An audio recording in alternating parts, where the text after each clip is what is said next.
नेपाल सरकार मन्त्री परिषदको 2082 असोज 9 गतेको निर्णयहरू म यहाँहरूलाई सुनाउन गइरहेको छु।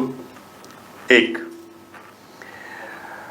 नेपाल सरकार कार्यविभाजन तेस्रो संशोधन नियमावली 2082 स्वीकृत गर्ने निर्णय भएको छ, जसमा प्रधानमन्त्री कार्यालय मातहत रहेका राजस्व अनुसन्धान विभाग र सम्पत्ति शुद्धिकरण अनुसन्धान विभागलाई अर्थ मन्त्रालयको कार्यक्षेत्रमा र राष्ट्रिय अनुसन्धान विभागलाई गृह मन्त्रालयको कार्यक्षेत्रमा सारिएको छ।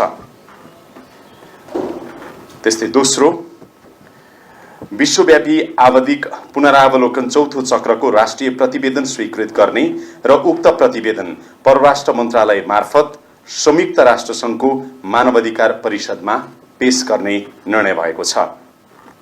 3. संयुक्त राज्य अमेरिकामा आयोजना हुने विश्व बैंक समूह र अन्तर्राष्ट्रिय मुद्रा कोषको संयुक्त वार्षिक बैठकमा भाग लिन अर्थमन्त्री र अर्थ मन्त्रालयका सचिवको भ्रमण स्वीकृत गर्ने निर्णय भएको छ।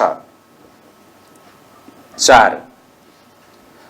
सुदूरपश्चिम नेपालमा वन तथा पर्वतीय पारिस्थितिक प्रणाली पुनर्स्थापना परियोजनाको कार्यान्वयनको लागि विश्व वातावरण सुविधाबाट संयुक्त राष्ट्रसङ्घीय खाद्य तथा कृषि संगठन मार्फत प्राप्त हुने 22,42,483 अमेरिकी डलर बराबरको अनुदान सहायता स्वीकार गर्ने निर्णय भएको छ।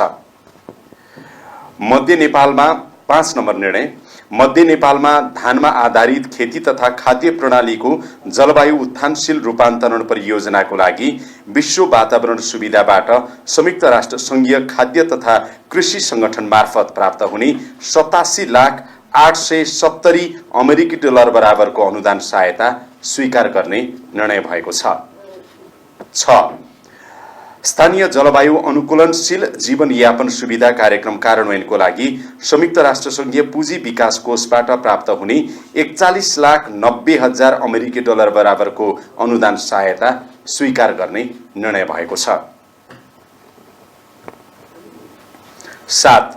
राज्य कोषबाट लगानी भएका प्रतिष्ठान, बोर्ड, समिति तथा सार्वजनिक संस्थान लगायत निकायका पदाधिकारी तथा कर्मचारीको पारिश्रमिक तथा सेवा सुविधामा एकरूपता कायम गर्ने सम्बन्धी पूर्व सचिव श्री रामु प्रसाद डोटेलको संयोजकत्वमा गठित सुझाव कार्यदलको कार्य अवधि 45 दिन थप गर्ने निर्णय भएको छ। 8. अर्को व्यवस्था नभएसम्मको लागि नेपाल बीमा प्राधिकरणको रिक्त सञ्चालक समितिको अध्यक्ष भई कामकाज गर्ने गरी आन्तरिक राजस्व विभागका उपमहानिर्देशक श्री जनकराज शर्मालाई जिम्मेवारी तोक्ने निर्णय भएको छ। 9. 2082 भदौ 23 र 24 को प्रदर्शनका क्रममा मृत्यु भई पहिचान खुलेका मृतक नेपाली नागरिकका परिवारलाई भाग्ने क्रममा मृत्यु भएका कैदीबन्दी र बालबन्दी बाहेक प्रति परिवार 10 लाखको दरले आर्थिक सहायता र काजक्रिया खर्च, खाना खर्च र यातायात खर्च बापत 5 लाखका दरले आर्थिक सहायता उपलब्ध गराउने निर्णय भएको छ। 10.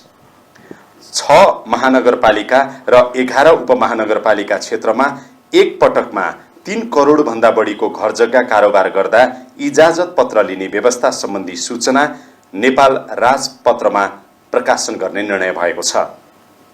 11. नेपाली सेनातर्फ 2 जना प्रमुख सेनानीको महासेनानी पदमा बढुवा गर्ने, 9 जना महासेनानीको सहायक रथीमा बढुवा गर्ने, 3 जना सहायक रथीको सरुवा गर्ने निर्णय भएको छ। 12.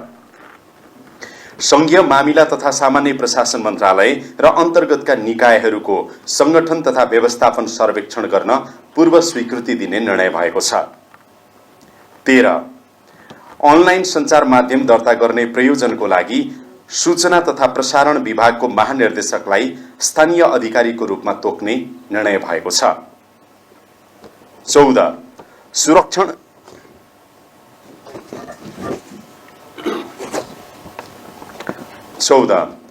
सुरक्षण मुद्रण सम्बन्धी नियमावली 2082 स्वीकृत गर्ने निर्णय भएको छ। 15. सञ्चार तथा सूचना प्रविधि मन्त्रीलाई नेपाल सरकारको प्रवक्ता तोक्ने निर्णय भएको छ।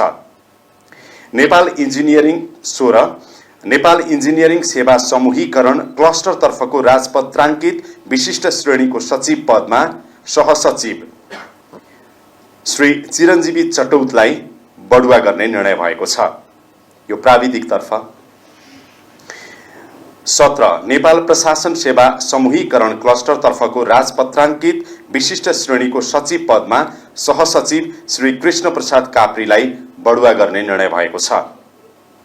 18 नेपाल सरकार मन्त्री परिषदका राजनीतिक समिति, आर्थिक तथा पूर्वाधार समिति, प्रशासन समिति, विधेयक समिति र सामाजिक समिति गठन गर्ने निर्णय भएको छ।